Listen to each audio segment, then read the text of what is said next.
它是一个能在马上左右开弓的边地武国。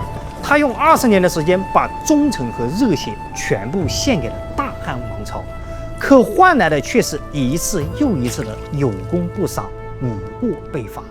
最后，他选择用残忍的方式，把屠刀挥向了曾经誓死效忠的王朝，也挥向了无数手无寸铁的百姓。哈，大家好，我是卡喽，今天我们来聊董卓。董卓字仲颖，陇西临洮人，也就是今天的甘肃岷县附近。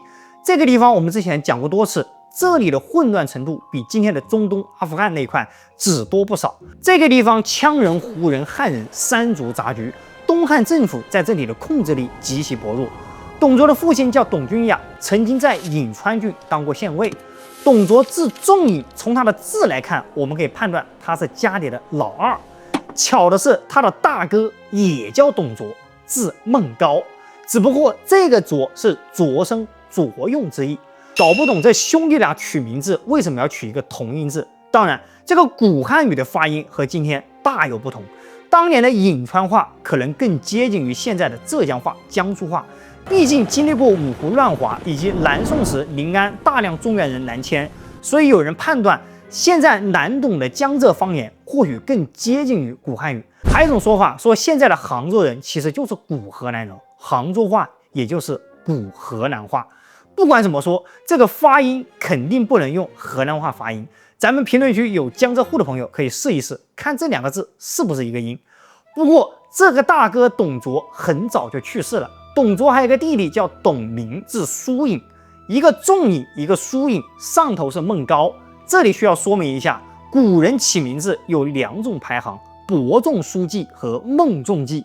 其中伯代表着嫡长子，比如孙伯符、姜伯约，还有《封神榜》里面的伯邑考。而孟其实也是老大，但他是庶长子，比如曹孟德。当然，这个说法至今也存在争议，我们不能以此来判断曹操就是庶长子，毕竟史书也没有记载，我们只能猜测。董卓从小在凉州长大，我们在贾诩那一期有讲过，这个地方长大的人要么变强，要么被淘汰。董卓显然是前者，他从小在这个地方摸爬滚打，练出了一身本领。史书记载，董卓打仗的时候通常携带2把硬弓，骑在马上奔腾时可以左右开弓，而且百发百中。此外，董卓还是一个社交牛人，无论是羌人还是汉人，董卓都结交了很多朋友。史书记载，董卓年轻的时候在羌中游历，结交了大量羌人部落的首领。后来董卓回到陇西，这些羌族首领竟然千里迢迢跑来看他。董卓为了招待这些首领，当场就把自家的更牛给杀了，摆了一桌全牛宴。很多人看《水浒传》或者金庸的武侠小说，那些好汉到酒楼的第一句话就是“小二，一壶上好的酒，再切10斤牛肉”。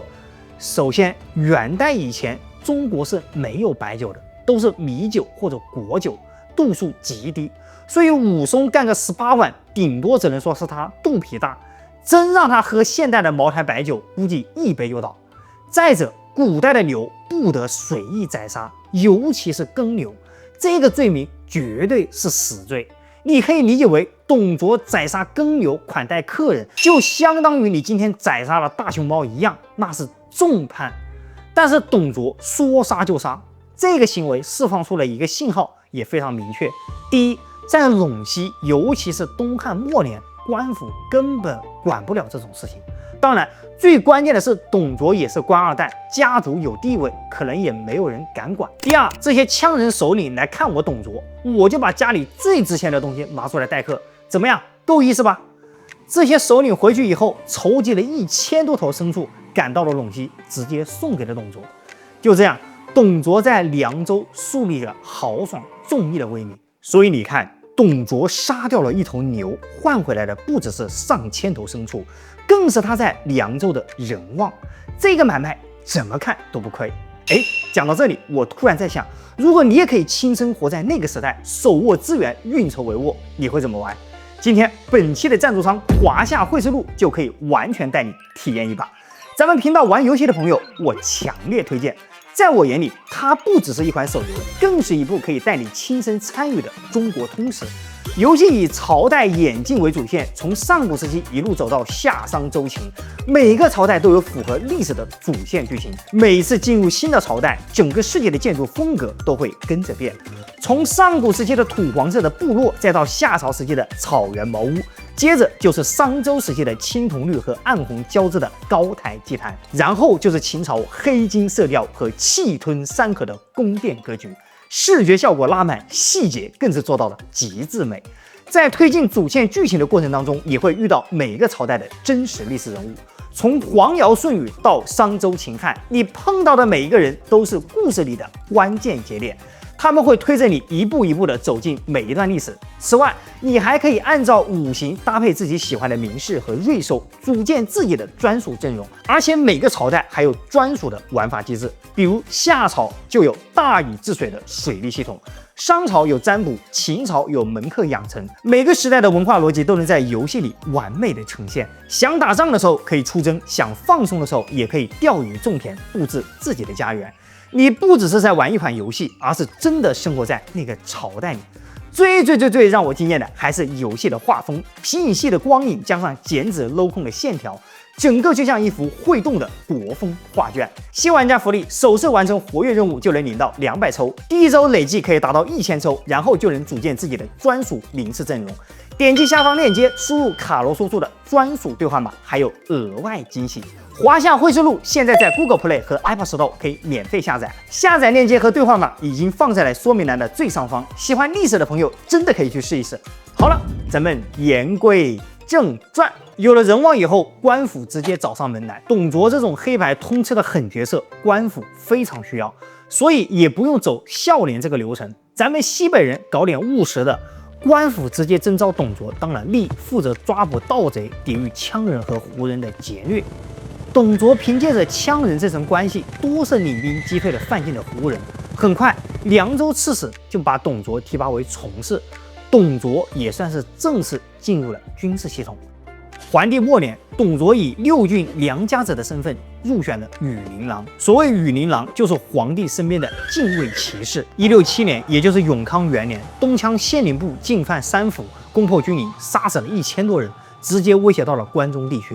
中郎将张焕奉命平叛，以董卓为军司马。到了这一年冬天，张焕派尹锐和董卓领兵出击，两人大破叛军，斩杀叛军1万多人，局势也暂时安定了下来。董卓也因为这些战功被任命为郎中，朝廷另外赏赐给他9000布帛。结果董卓一匹都没有留下，全部分给了手下的将士。这个细节很重要。董卓后来能够长期控制凉州军，与这种经营人性的能力是分不开的。此后，董卓继续在边地任职，先后担任广武县令、蜀郡北部都尉和西域庶几校尉。但没过多久，他就被罢官了。至于什么原因，史书没有交代。以董卓的性格来看，不太可能是因为得罪了督邮，我猜想大概率就是工作失误。此时的董卓已经年近40，这对一个中年人来说，无疑是不小的打击。不过他过去在凉州和并州都积累了不少的人脉，很快也发挥了作用。并州刺史段炯把董卓推给了三公府，当时的司徒袁伟，也就是袁绍的叔父，将董卓征辟为司徒府院属，可以理解为把董卓变成了汝南袁氏的门生。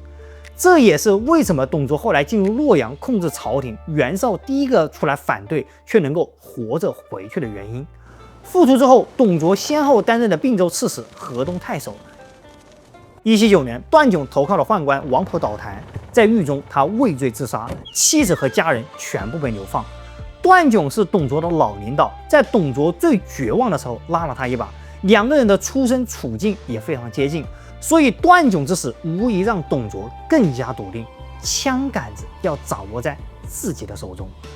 段炯当年在西北战场上威风八面，羌人胡人听到他的名号，那都是闻风丧胆，以至于当年贾诩被羌人误抓以后，也说自己是段炯的外孙。羌人首领听到以后，不但没有杀他，还一路将他护送回去，可见段炯当时在西北的名望有多大。可交出军权当了文官以后的段炯，依然不得不依附于宦官，被人当狗一样使唤，最后生死名裂。所以这件事情对董卓的影响是巨大的，可谓是前车之鉴。西元184年，黄巾起义爆发，朝廷原本派皇甫嵩、朱俊和卢植去镇压。卢植在冀州跟张角主力对攻，连战连胜，把张角打得退守广中城，眼看就要破城了。结果汉灵帝派了一个小宦官左峰到前线去监军，有人劝卢植向左峰行贿，卢植坚决不肯。左峰回去以后就诬告卢植，结果卢植被抓。这个卢植就是刘备和公孙瓒的老师，我们之前有讲过。替代卢植去前线的就是董卓。董卓到前线一看，卢植的策略没有问题，战术也没有问题，但是呢，不能沿用。为什么？因为咱当今圣上没错，也不能有错。万岁爷的决策那可是伟大、光荣、正确的指导思想。如果董卓继续沿用卢植的政策，岂不是证明万岁爷错了吗？所以董卓决定调整策略，放弃围攻广中，转而去攻打曲阳，进攻张宝。结果围攻了2个月，毫无进展，董卓也被罢了官，而且还被治了罪。你看看这个东汉王朝的官实在不好当，战略对了就是忠诚不绝对，按照你的办法来，那就要背锅，熟悉吧？要我说，这董卓的政治觉悟还是不够高。当时唯一破局的方法，那就是割了自己，带上红袖章，打不过就加入嘛。讽刺的是，董卓前脚刚被问罪，张角后脚就突然病死了。下一任接手过来的皇甫嵩捡了一个大便宜，攻下了广中和曲阳，彻底平定了黄巾主力。没过多久，朝廷大赦天下，董卓也因此被免罪了。而就在这一年的冬天，凉州又爆发了大规模的叛乱，朝廷无将可用，只能重新启用董卓，拜他为中郎将，令其归皇甫嵩统领。185年冬天，董卓联合右扶风的鲍洪大举进攻，大获全胜。凭借着这次战绩，董卓被封为提乡侯，10邑千户，升前将军，正式成为了西北边境的第一人。几年以后，韩遂杀了边章和北攻伯玉，拥兵10余万，联合马腾再度进犯三府。中平5年，朝廷派皇甫嵩为左将军，督前将军董卓各率2万人马平叛，总共有4万大军。当时叛军首领围攻陈仓，董卓提议火速救援。皇甫嵩认为陈仓城防坚固，叛军攻久了必然疲惫，等他们撤退的时候再来打，则可一战破敌。果然，叛军围攻了80多天，仍未破城，只得疲惫撤退。皇甫嵩当即下令追击，董卓又说穷寇勿追，皇甫嵩不听，亲自率主力追击，结果连战连胜，叛军全军覆没。这一战，董卓的心态被彻底打击到了极点。皇甫嵩确实厉害，战略和判断，包括破敌思想，全部正确，而且最终也是他亲自带兵平叛。所以寸功未立的董卓相当于白跑了一趟。经过这10多年的征战，董卓在凉州形成了一支非常强大的私人军队，朝廷对他也非常忌惮。朝廷先后2次想要剥夺董卓的兵权，第一次是征召董卓入朝担任少府，少府位列9卿，地位在3公之下，虽然地位高，但是没有实权，管的是皇室的财政，属于明升暗降。但是董卓看到了段炯的下场，深知这里面的利害关系，所以直接上表拒绝。中平6年，汉灵帝病重，下诏拜董卓为并州牧，把他的部队交给皇甫嵩。董卓再次抗命，上书说：臣长荣10年，士族大小，乡辖米久，念臣畜养之恩，乐为国家奋一担之命，起江之州，效力边陲。我带兵10年，和将士长期相处，他们感念我的供养，愿意为国家拼死一战，请允许我统领凉州，在边境效力。皇甫嵩的侄子皇甫濪当时就劝皇甫嵩说：董卓这个人拥兵抗命，心怀不轨，我们应该趁机铲除他。皇甫嵩便上奏朝廷，没过多久，朝廷下诏斥责董卓。董卓非但不听，反而率领5000精锐擅自驻兵河东，这也就是为董卓后来进京埋下了伏笔。189年4月，汉灵帝驾崩，少帝刘辩继位，何太后临朝称制，大将军何进辅政。这个时间线就和我们之前讲袁绍的那期完全串起来了。袁绍怂恿何进诛杀宦官，但是何太后一直从中干预，何进始终无法下手。前段时间我看了电影《真洛阳》，其中完整的叙述了这一段。当然，我也不清楚这部电影有没有在海外上映，大家也可以等电影下映后找资源看一看。我认为还是拍得不错的。袁绍为了铲除宦官，向何进献策，遭四方猛士入京。董卓这个时候给何进上书说：“我要像赵鞅兴晋阳之甲一样来清君侧，帮你清除宦官。”我们前面讲过，董卓和袁绍的叔父袁伟有交情，所以我们不禁怀疑，董卓驻兵河东，死死地盯着洛阳，有没有一种可能是他私下已经和袁家有所勾结？朝廷这边，何进已经正式下诏，让董卓等各地诸侯进京擒王。随后，何进被十常侍诱骗入宫，直接杀死。袁绍率兵杀入皇宫，屠杀宦官。张让、段珪等人裹挟少帝刘辩和陈留王刘协逃出了宫外。这就是一个黑天鹅事件，政变把皇帝弄出了皇宫。孺子连夜追到了黄河边，厉声呵斥，张让等人投湖而死。刘辩和刘协被闽共救下。董卓看见洛阳火起，立马行军直奔洛阳。就在奔袭洛阳的路上，刚好碰见了少帝和陈留王一行人。就这样，董卓顺理成章地带兵进京。当时董卓的兵力其实不多，只有3000人，但他的骑兵不少。随后，董卓开始使用疑兵之计，每隔4、5天就让部下夜里悄悄出城，第2天早晨再大张旗鼓地进城，对外宣称是凉州大军到了。何进的旧部也全部归到了董卓那边，董卓的兵力一下子翻了倍。而洛阳城中能够挡住董卓的，就是丁原的并州军，这也是一支边军，战斗力同样非常强悍。董卓不想硬拼，便以金银珠宝策反了丁原最亲近的武将吕布，让吕布杀掉了丁原，并且接管并州军。随后，丁原的这部分兵马也加入了董卓的阵营。吕布也就是在这个时候拜董卓为义父。此时，董卓已经完全掌握了洛阳。随后，董卓要树立自己的绝对权威，他先罢免了司空刘弘，然后召集百官说：“当今皇帝暗弱，不可以奉宗庙为天下主。我欲效仿伊尹、霍光故事，废少帝为弘农王，立陈留王刘协为帝。有不从者，军法从事。”孺子当场反对。孺子说：“昔日太甲失德，伊尹放之于同宫。昌邑王登基27日，罪过1000余，故霍光废之。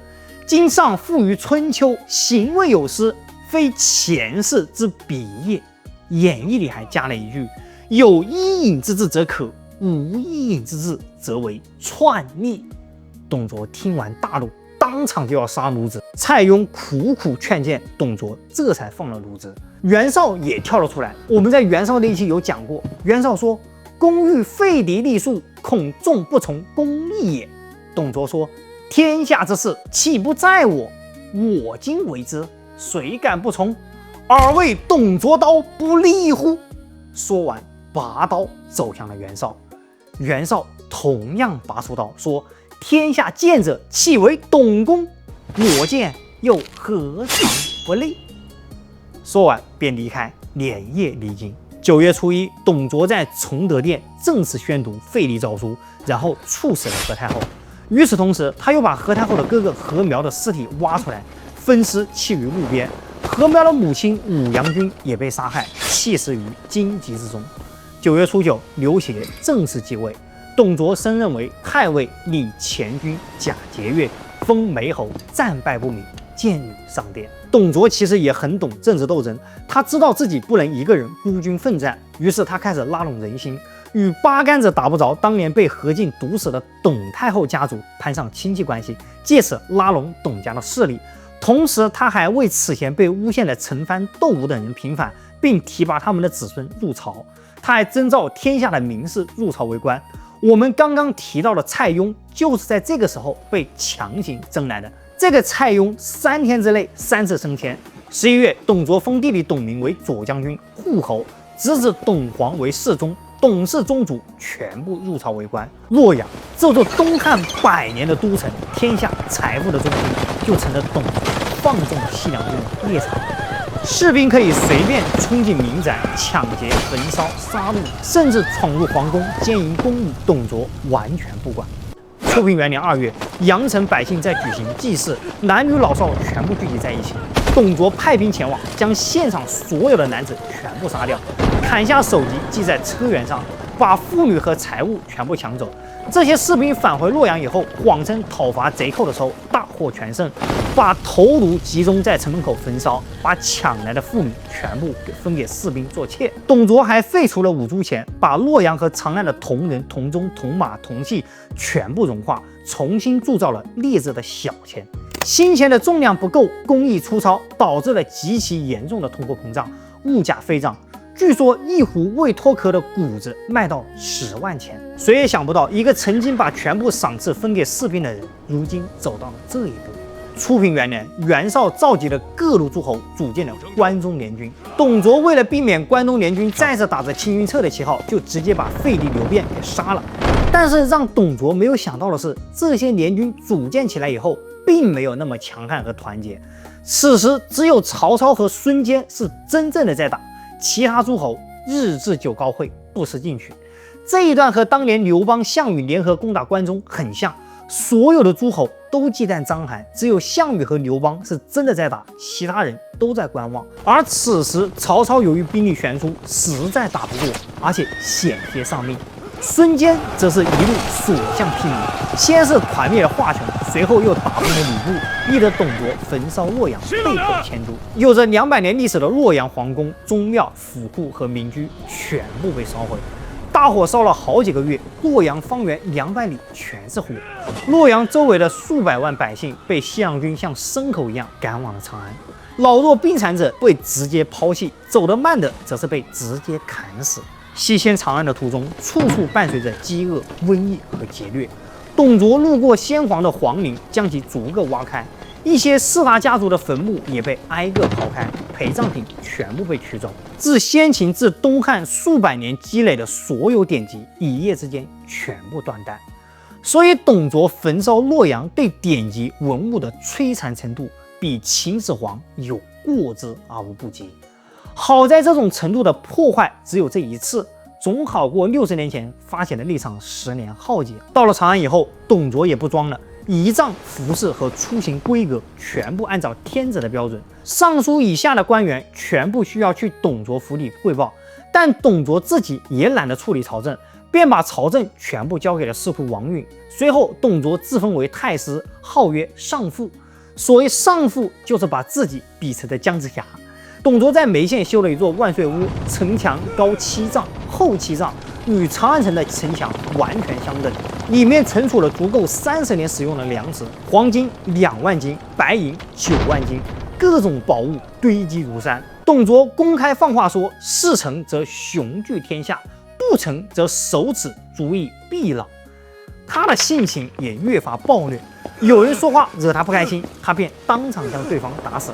他在朝堂上看谁不顺眼，便直接将他抓过来活活打死。在梅屋设宴请公卿的时候，先诱降了数百名北地的反叛者，有的被割断舌头，有的被砍断手指，有的被当场烹煮，甚至有人还没死就在大锅中翻滚。在座的公卿全部被吓得胆战心惊，而董卓则饮食自若。法令苛酷，爱憎淫行，人们互相诬告，冤死者成千上万，百姓嗷嗷，道路一目。关中地区民不聊生，朝堂上下人人自危，上至达官显贵，下至贩夫走卒，人们在路上相遇都只敢用眼神示意，不敢开口交谈。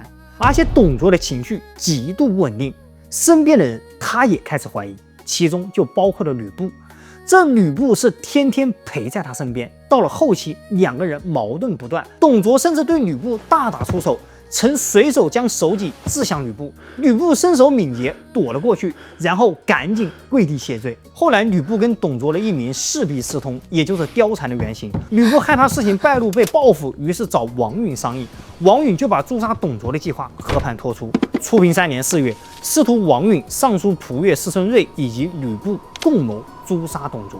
当时天子刚好大病初愈，正在未央宫大会群臣。吕布派李肃等人带着10余名亲兵，伪装成卫士守在雁门。吕布则怀揣诏书。董卓到了以后，李肃等人上前格杀，随后就是名场面：“我儿奉先何在？”吕布应声说道：“有诏讨贼臣。”随后，吕布当场将董卓刺死。朝廷下令夷其3族。据说董卓出发之前就有了不祥之兆，他的马匹受惊，把他摔进泥里。董卓这些年吃得太胖，体重很大，回府换衣服的时候，小妾劝他今天别上朝了，董卓不听。去皇宫的路上，还特意安排了好几层步兵、骑兵护卫，并且由吕布亲自率领。车驾行到北雁门的时候，马又受惊，死活不肯往前走。董卓这个时候就有了一点怀疑，打算掉头返回。吕布就劝他说：“陛下大会群臣，诸臣已经到了宫门，理应入朝。”董卓不再犹豫，结果刚一进门，李肃便手持长戟刺向董卓。但董卓穿着非常厚重的铠甲，普通的长戟根本刺不透这层铠甲。董卓知道吕布叛变了以后，对他破口大骂：“汝庸狗，敢如是焉！”吕布一矛把董卓刺死，左右士兵一拥而上，砍了董卓的首级。朝廷下令一灭董卓3族。据说当时民间还流传着一句非常诡异的童谣：“千里草何青青，10日卜犹不生。”把千里草拼在一起就是一个董字，把10日卜拼在一起就是一个卓字。千里草是董，10日卜是卓，连起来就是董卓犹不生。甚至还有一个道士在一块布上写了一个吕字，拿给董卓看，但董卓完全没有看懂。当然，这些童谣和猜字的预言未必是真的，它更像是董卓死后被人重新整理出来的政治谶语。可见当时的人都恨不得董卓马上去死。史书记载，卓既死，当时日月清净，微风不起。董卓一死，天空晴朗，连一丝风都没有，仿佛压在长安城上空的那片乌云终于散了。此时，董卓的母亲已经年近90，走到梅屋门口哀求道：“乞托我死！”意思就是求求你们饶我一命。但是没有人理会，他的老母亲也被当场斩首。袁绍的门生顾立把此前被董卓杀害的袁家人重新安葬，又把董氏族人的尸体聚集在一旁，一把大火全部烧掉。这已经不是普通的政治清算，而是一场血债血偿的家族复仇。董卓本人的尸体则被丢到长安街当街示众。因为董卓生前极其肥胖，当时的天气又开始转热，尸体的油脂不断流出，进入地面，连旁边的草都被染成了红色。到了晚上，看守尸体的小吏干脆把灯芯插进董卓的肚脐里，点燃尸油照明，灯火一直燃烧到天亮，如此连续了好几天。后来，董卓的旧部收集了烧剩的灰烬，用一口棺材收敛，葬于眉县。长安的士人百姓全部走上街庆祝。义父董卓的那些人也被纷纷被捕入狱，其中就包括了我们刚刚提到的蔡邕。当然，董卓对蔡邕是有知遇之恩的，因此蔡邕在王允席间听闻董卓死后，发出了一声叹息。王允怒斥道：“董卓是大贼，杀戮残臣，天地不容。你身为汉臣，世受汉恩，闻其被诛，反而皆痛。”随后，王允下令把蔡邕抓进了监狱。这个蔡邕就是蔡文姬的父亲。我们之前讲过蔡文姬坎坷的一生，而他的悲剧人生也正是从这里开始的。蔡邕请罪，请求以穷手为刑，希望能够继续修撰汉史。所谓穷手，就是在脸上刺字，是一种古代极具侮辱性的刑罚。公卿们也怜惜蔡邕的才华，纷纷求刑。可王允却说：“昔武帝不杀司马迁，始作谤书流传后世，方兴国祚中衰，不可令佞臣执笔在右足左右。”当年汉武帝没有杀司马迁，导致诽谤汉家天下的史书流传于后世。现如今国祚中衰，怎么能让这种佞臣在皇帝的身边执笔呢？随后王允杀了蔡邕。所以历史往往是由胜利者书写的。当权者最忌讳的就是这些史官讲真话，从古到今皆是如此。当年有人问毛泽东，如果鲁迅活到了今日，会是什么下场？毛泽东淡定地说，他要么闭嘴，要么关在牢里继续写。董卓在大汉朝政中霍霍的这2年，关中地区连连震乱，百姓流离失所，几乎看不到人烟。长安、洛阳两地，白骨露野，千里无鸡鸣。生民百依依，念之断人肠。董卓从边地的豪侠到乱世的枭雄，最终生死不灭。他以武力崛起，又因为朝廷腐败而拥兵自重，最后萌生反心。孙猴子曾经说：“30年河东，30年河西，皇帝轮流坐，明年到我家。天下可以不姓刘，你要反便反，可百姓何故？哪怕你董卓有天大的苦衷，也不可以对百姓展开大屠杀。举头三尺有神明，善恶到头终有报。当你把屠刀对准百姓的时候，别看今天闹得欢，小心以后拉清单。”好了，关于董卓我们就聊到这里。如果觉得有遗漏或者有误，欢迎在下方评论区进行补充。最后别忘了点赞订阅，有条件的小伙伴可以点击下方超级感谢按钮。感谢，我是 Carlo， 我们下期再见。今日起，诸位便是兄弟，随我破阵！9000匹间，尽分立誓，在上游轰然数马，绝宴！将军！事成，雄踞天下；不成，守此足以必老。人已经死了。带着我，你走不远。那就昼夜不停。你还活着，我回来领命。兵不易，地自焚。